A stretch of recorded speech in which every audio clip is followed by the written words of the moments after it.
ನಮಸ್ಕಾರ. ವಾರ್ತಾ ಭಾರತಿ ಟಾಪ್ 20 ನ್ಯೂಸ್ಗೆ ಸ್ವಾಗತ. ಇವತ್ತಿನ ಪ್ರಮುಖ ಸುದ್ದಿಗಳ ಹೈಲೈಟ್ಸ್ ನಿಮಗಾಗಿ ಇಲ್ಲಿವೆ. ಉನ್ನಾವು ಅತ್ಯಾಚಾರ ಸಂತ್ರಸ್ತೆಯ ತಂದೆ ಪೊಲೀಸ್ ಕಸ್ಟಡಿಯಲ್ಲಿದ್ದಾಗ ಮೃತಪಟ್ಟ ಪ್ರಕರಣದಲ್ಲಿ ಉಚ್ಚಾಟಿತ ಬಿಜೆಪಿ ನಾಯಕ ಕುಲದೀಪ್ ಸೆಂಗಾರ್ಗೆ ವಿಧಿಸಲಾಗಿರುವ 10 ವರ್ಷಗಳ ಶಿಕ್ಷೆಯನ್ನು ಅಮಾನತುಗೊಳಿಸಲು ನಿರಾಕರಿಸಿದ ದಿಲ್ಲಿ ಉಚ್ಚ ನ್ಯಾಯಾಲಯ. ಅಧಿವೇಶನ ಕರೆದಿರುವುದು ರಾಜಕೀಯ ದುರ್ಬಳಕೆ ಎಂಬ ಬಿಜೆಪಿ ಆರೋಪಕ್ಕೆ ಪ್ರತಿಕ್ರಿಯಿಸಿದ ಮುಖ್ಯಮಂತ್ರಿ ಸಿದ್ದರಾಮಯ್ಯ. ಹೊಸ ವರ್ಷದಲ್ಲಿ ಜಂಟಿ ಅಧಿವೇಶನ ಕಡ್ಡಾಯವಾಗಿ ಕರೆಯಬೇಕು ಅಂತ ಸಂವಿಧಾನ ಸ್ಪಷ್ಟವಾಗಿ ಹೇಳಿದೆ, ಅದಕ್ಕಾಗಿ ಕರೆದಿದ್ದೇವೆ ಎಂದ ಸಿಎಂ ಸಿದ್ದರಾಮಯ್ಯ. ಹಿರಿಯ ಪೊಲೀಸ್ ಅಧಿಕಾರಿ ಡಿಜಿಪಿ ರಾಮಚಂದ್ರರಾವ್ ಅವರದ್ದು ಎನ್ನಲಾದ ರಾಸಲೀಲೆ ವಿಡಿಯೋವೊಂದು ಸಾಮಾಜಿಕ ಜಾಲತಾಣದಲ್ಲಿ ವೈರಲ್.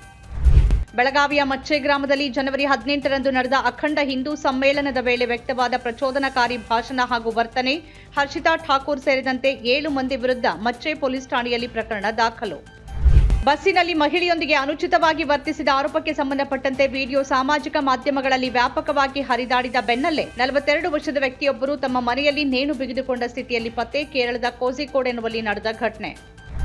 ಪ್ರಯಾಗ್ರಾಜ್ ಮಾಘಮೇಳ ಪಲ್ಲಕ್ಕಿಯಲ್ಲಿ ತೆರಳದಂತೆ ತಡೆ, ಪವಿತ್ರ ಸ್ನಾನ ಮಾಡದೆ ಹಿಂತಿರುಗಿದ ಸ್ವಾಮಿ ಅವಿಮುಕ್ತೇಶ್ವರಾನಂದ ಸರಸ್ವತಿ. ಉತ್ತರ ಪ್ರದೇಶ ಸರ್ಕಾರ ಸಂತರನ್ನ ಅವಮಾನಿಸಿದೆ, ಅಖಿಲೇಶ್ ಯಾದವ್ ಆಕ್ರೋಶ. ತಮಿಳುನಾಡಿನ ಕರೂರ್ನಲ್ಲಿ ಸಂಭವಿಸಿದ ಕಾಲ್ತುಳಿತ ಪ್ರಕರಣಕ್ಕೆ ಸಂಬಂಧಪಟ್ಟಂತೆ ಕೇಂದ್ರ ತನಿಖಾ ದಳದ ಮುಂದೆ 2ನೇ ಸುತ್ತಿನ ವಿಚಾರಣೆಗೆ ಹಾಜರಾದ ಟಿವಿಕೆ ಮುಖ್ಯಸ್ಥ ಹಾಗೂ ನಟ ವಿಜಯ್. 2026ರಲ್ಲಿ ನಡೆಯಲಿರುವ ವಿಧಾನಸಭೆ ಚುನಾವಣೆಗಳಲ್ಲಿ ಪಶ್ಚಿಮ ಬಂಗಾಳದಲ್ಲಿ ತೃಣಮೂಲ ಕಾಂಗ್ರೆಸ್ ಹಾಗೂ ಭಾರತೀಯ ಜನತಾ ಪಕ್ಷ ಎರಡನ್ನೂ ಸೋಲಿಸುವ ಉದ್ದೇಶದಿಂದ ಕಾಂಗ್ರೆಸ್ ಜೊತೆ ಚುನಾವಣಾ ಮೈತ್ರಿಗೆ ಮುಕ್ತವಾಗಿರುವುದಾಗಿ ತಿಳಿಸಿದ ಸಿಪಿಐಎಂ. ನೀರು ತಣ್ಣಗಿದೆ ಅಂತ ಅಧಿಕಾರಿಗಳು ಹೊಂಡಕ್ಕಿಳಿದು ಮಗನನ್ನ ರಕ್ಷಿಸಲು ನಿರಾಕರಿಸಿದ್ರು. ಅಪಘಾತದಲ್ಲಿ ಮೃತಪಟ್ಟ ಟೆಕ್ಕಿಯ ತಂದೆ ಆರೋಪ. ಎಸ್ಸಿ/ಎಸ್ಟಿ ಕಾಯ್ದೆಯಡಿ ಆರೋಪಗಳನ್ನು ರೂಪಿಸಲು ಸಂತ್ರಸ್ತ ವ್ಯಕ್ತಿಯ ಹೇಳಿಕೆ ಸಾಕು. ನೊಂದ ವ್ಯಕ್ತಿಯ ಹೇಳಿಕೆ ಸ್ವತಃ ಮೇಲ್ನೋಟಕ್ಕೆ ಅಪರಾಧವನ್ನ ಬಹಿರಂಗಗೊಳಿಸಿದ್ರೆ ಅದು ಕಾನೂನು ಕ್ರಮವನ್ನು ಮುಂದುವರಿಸಲು ಸಾಕಾಗತ್ತೆ ಎಂದ ಕೇರಳ ಹೈಕೋರ್ಟ್. ಗ್ರೀನ್ಲ್ಯಾಂಡ್ ವಿಚಾರವಾಗಿ ಅಮೆರಿಕ ಮತ್ತು ಯುರೋಪಿಯನ್ ಒಕ್ಕೂಟದ ನಡುವೆ ಹೆಚ್ಚಾದ ಉದ್ವಿಗ್ನತೆ. ಗ್ರೀನ್ಲ್ಯಾಂಡ್ ವಶಪಡಿಸಿಕೊಳ್ಳುವ ತನ್ನ ಪ್ರಯತ್ನವನ್ನು ವಿರೋಧಿಸಿದ ಯುರೋಪಿಯನ್ ಒಕ್ಕೂಟದ ಮೇಲೆ 10% ತೆರಿಗೆ ಹೇರಿದ ಟ್ರಂಪ್.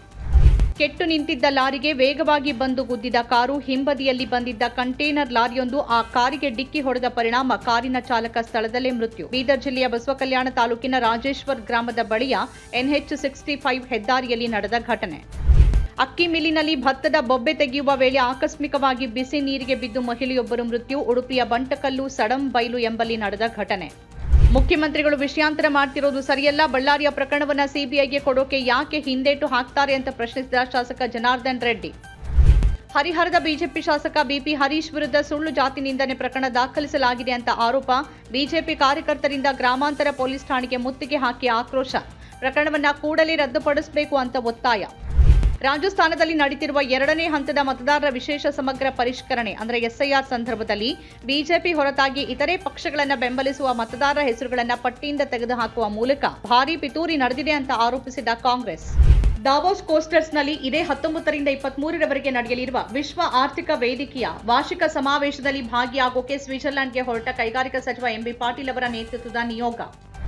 ಪೋಕ್ಸೋ ಸಂತ್ರಸ್ತೆಯ ಗುರುತು ಬಹಿರಂಗಪಡಿಸಿದ ಆರೋಪದ ಹಿನ್ನೆಲೆಯಲ್ಲಿ ಮಾಜಿ ಸಚಿವ ಬಿ ಶ್ರೀರಾಮುಲು ಅವರ ವಿರುದ್ಧ ಬಳ್ಳಾರಿ ನಗರದ ಮಹಿಳಾ ಪೊಲೀಸ್ ಠಾಣೆಯಲ್ಲಿ ಪೋಕ್ಸೋ ಹಾಗೂ ಬಾಲ ನ್ಯಾಯ ಕಾಯ್ದೆಯಡಿ ಪ್ರಕರಣ ದಾಖಲು.